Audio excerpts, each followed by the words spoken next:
Prince William and Kate Middleton held a reception at Buckingham Palace on Monday on behalf of Queen Elizabeth to mark the UK-Africa Investment Summit taking place in London. Kate wore the Aurora sequin gown by needle and thread in red. She completed the look with her signature bouncy blowout and matching red heels. Welcome back to the channel, where the secrets and scandals of the British royals take center stage. Today, we're diving into a story that has everyone talking, whispering, and guessing behind palace walls. The question on everyone's lips: where will Prince William and Princess Catherine really call home next? Rumors have swirled, headlines have exploded, and royal fans have been on the edge of their seats for weeks. But the truth, straight from the palace itself, is far more surprising than anyone imagined. This isn't just about a new address. It's about the future of the monarchy, family life under the spotlight, and a bold move that could redefine centuries of royal tradition. So buckle up, because what we're about to reveal isn't just a house.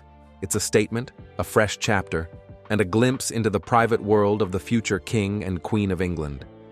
Don't blink, because every detail matters, and every decision tells a story you won't want to miss. The whisper that shook Windsor. The British royal family never fails to keep the world talking. Every move, every smile, every decision carries weight far beyond palace walls. And right now, the hottest topic swirling across headlines, whispers, and online forums is about where Prince William and Princess Catherine will make their home. For weeks, the speculation has run wild. Are the future king and queen preparing to abandon their current residence? Will they step into one of Britain's most historic royal estates? Or are they preparing for something entirely unexpected? What began as hushed gossip has snowballed into a frenzy. Royal enthusiasts, commentators, and media outlets scrambled to make sense of it all. And then, in a twist that left everyone stunned, the palace itself finally stepped forward with a revelation that silenced the chatter and rewrote the script of what comes next for William, Catherine, and their children. But before we peel back the layers of this royal story, don't forget to tap that like button, subscribe, and join us on this journey into the most intriguing corners of royal life. Because trust me, this is a chapter you don't want to miss. Let's rewind to the summer of 2022.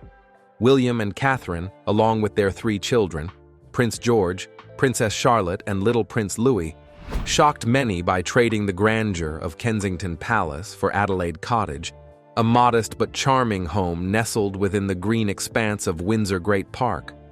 For outsiders, it felt like an odd move. Why would the most glamorous royal couple abandon a palace filled with history for a house that seemed small by royal standards? Insiders, however, offered a different perspective. Adelaide Cottage wasn't just a home. It was a strategic and deeply personal decision. It placed them close to the late Queen Elizabeth II during her final years, and, perhaps more importantly, gave the children a more grounded environment away from the chaos of London. Catherine, in particular, was determined her kids would have a taste of normal life.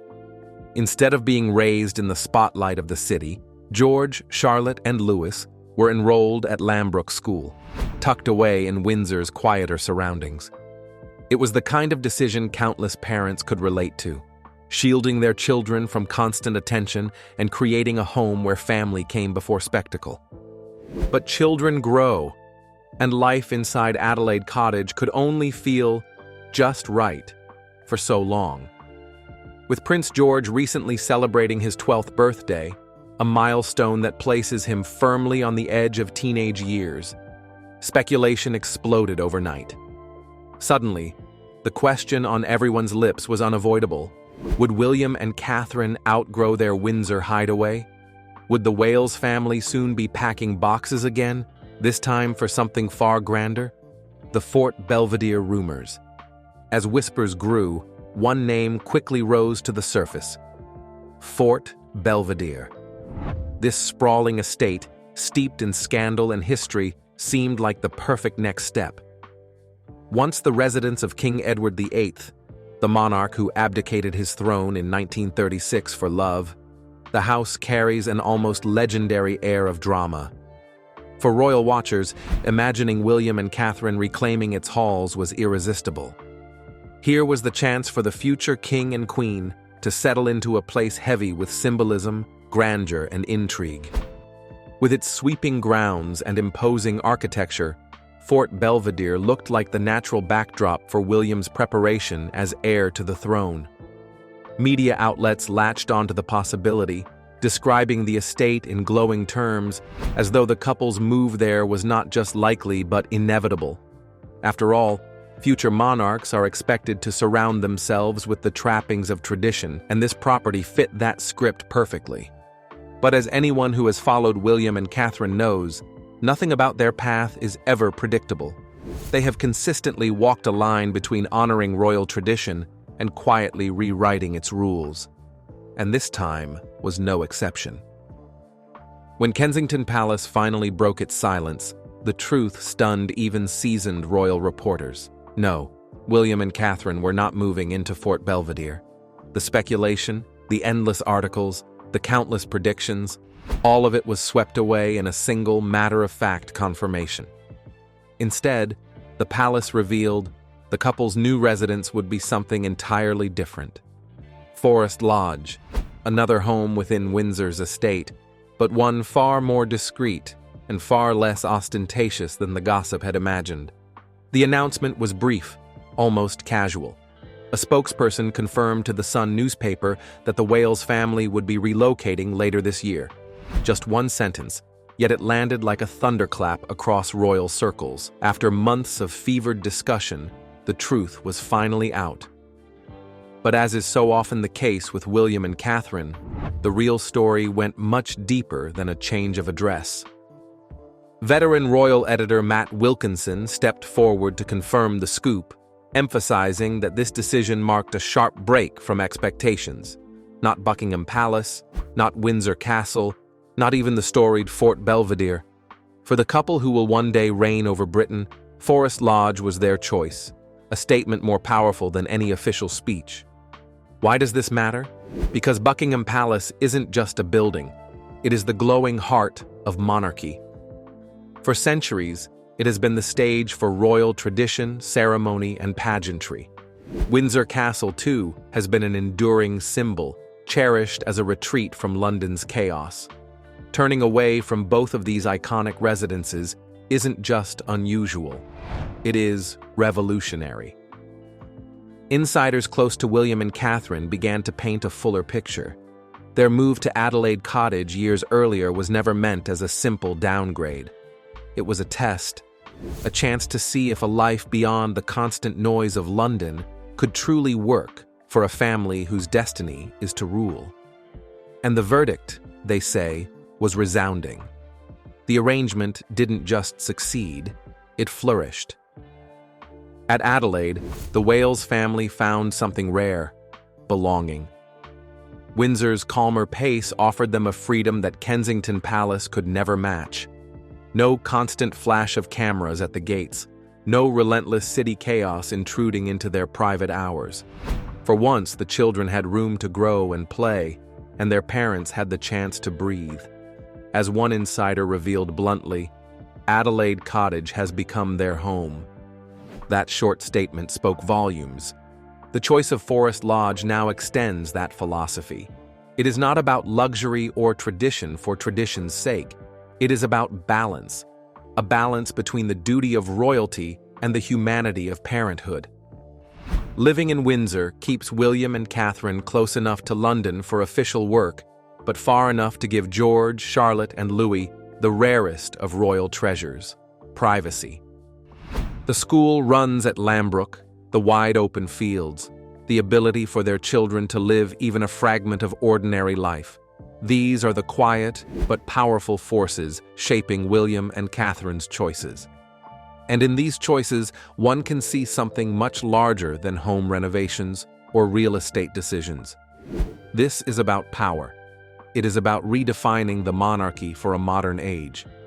By sidestepping the palatial spotlight, William and Catherine are sending a message that monarchy can survive not only on pageantry and ceremony, but on authenticity and grounded family life. Forest Lodge, modest by royal standards, is more than just a home. It is a manifesto, a vision of a monarchy that breathes, adapts, and evolves while holding fast to the dignity of its role. And make no mistake, the children are at the very center of this decision. George, Charlotte, and Louis are growing fast, and their teenage years will come with their own spotlight of scrutiny. William and Catherine know that providing stability during this pivotal time is priceless. Windsor offers them that shield, a buffer against the world outside while keeping them rooted in a community rather than a palace fortress. But this decision is not just practical. It is deeply personal. One insider admitted candidly that moving represents an opportunity for a fresh start and a new chapter, a chance to leave behind painful memories and begin anew.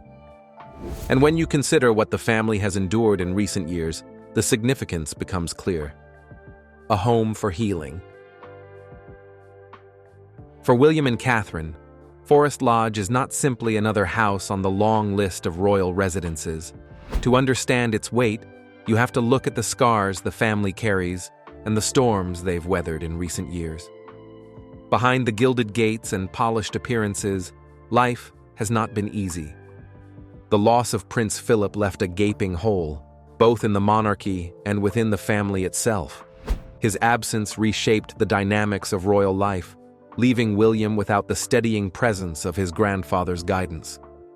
Soon after, the death of Queen Elizabeth II marked the end of an era. For William and Catherine, the grief was not only national but deeply personal. The Queen had been a mentor, a grandmother, and for Catherine, a quiet supporter in her early years as she navigated the pressures of royal life. Layered on top of this was Catherine's own health struggles, whispered about endlessly by tabloids and dissected relentlessly online. Add to that the ongoing tension within the wider royal family, waves of media intrusion, and the never-ending spotlight, and it becomes painfully clear why a sanctuary became essential. Insiders were blunt. Moving offers the family a fresh start. It's not just about square footage or proximity to London. It is about escaping shadows, reclaiming peace, and creating a space where new memories can be built without the constant reminders of loss and turmoil.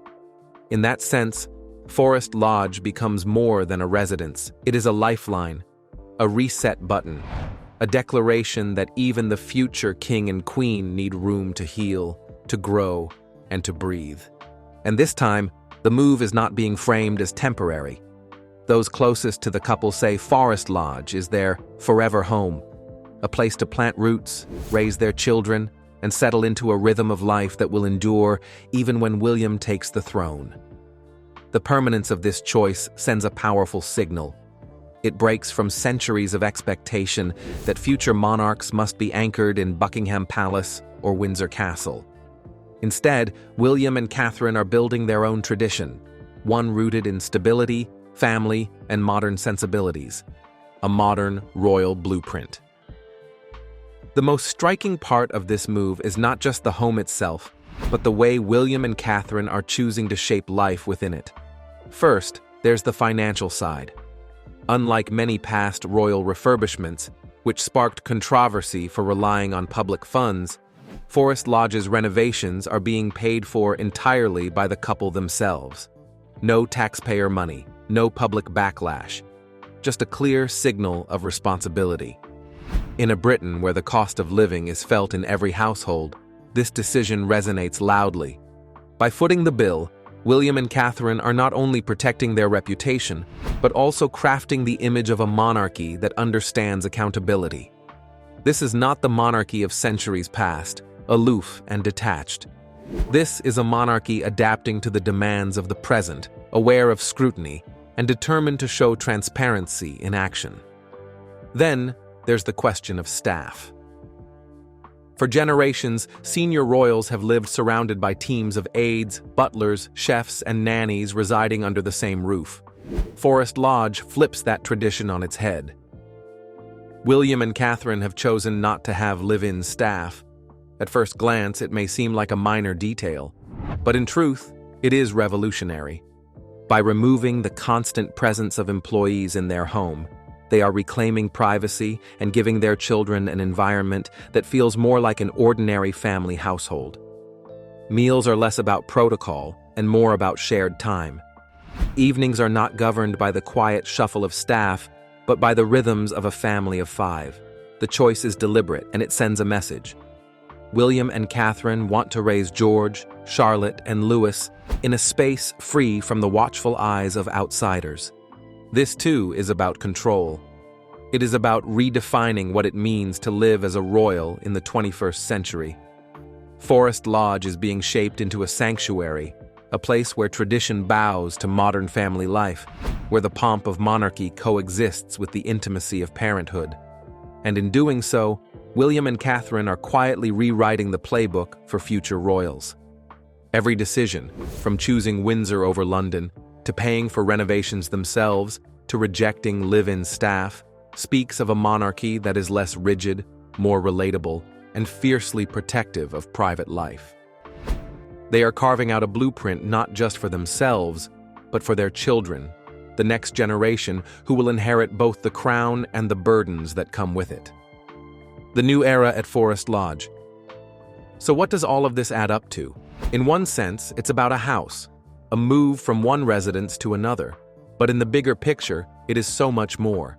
It's about signaling a monarchy that is evolving. William and Catherine are demonstrating that royal life can embrace tradition while rejecting outdated expectations. They are showing that duty to the crown does not have to mean sacrificing the needs of a family. At Forest Lodge, they are creating a foundation for a new royal era, one where George, Charlotte, and Louis can enjoy the kind of privacy and normalcy their parents never had. One where responsibility to the nation coexists with the daily rhythms of school runs, family dinners, and quiet evenings away from flashing cameras. It is a deliberate break from the glittering isolation of Buckingham Palace and the grandeur of Windsor Castle. Instead of palaces, they are choosing home. Instead of pageantry, they are choosing balance. And in doing so, they are shaping a vision of monarchy that feels grounded, authentic, and human. For centuries, kings and queens have been defined by their palaces, their castles, and their grand estates. But William and Catherine are making a statement. Their reign will not be defined by bricks and mortar, but by values: family first, privacy protected, and tradition blended with modern reality. And perhaps that is why this story has captivated so many. Because in their decision, we glimpse not just the lives of royals, but reflections of our own struggles, the desire for balance, for stability, for a home that feels like sanctuary. As William and Catherine step into Forest Lodge, they carry with them not only the weight of history, but also the promise of a future where monarchy feels closer, more relatable, and more in touch with the people it serves. So now, the question turns to you. What do you think of this decision? Is Forest Lodge the bold step toward a fresher, more modern monarchy? Or do you believe it risks breaking too far from the traditions that hold the crown together? Share your thoughts in the comments below. We read them all. And as always, don't forget to like this video, subscribe for more deep dives into the lives of the royals, and stay tuned for the next chapter in this ever-unfolding royal story. Because if one thing is certain, it's this. The story of William and Catherine, their choices, their challenges, their triumphs, is far from over. And Forest Lodge is only the beginning. William and Catherine's move to Forest Lodge isn't just a relocation. It's a quiet revolution within the monarchy, and it leaves the world wondering, what comes next? By choosing privacy over palaces, family over flash, and modernity over tradition, they're reshaping the royal narrative in ways few could have predicted. Forest Lodge isn't just a home, it's a sanctuary, a shield, and a stage for the next chapter of one of the most watched families in the world. Every choice they make raises questions. Will this new approach redefine how the monarchy interacts with the public?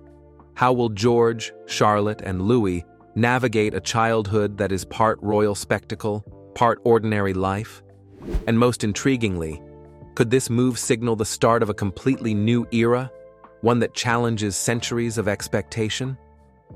One thing is certain, William and Catherine are not following a script written by history. They are writing their own, and the story is far from over. So, what do you think?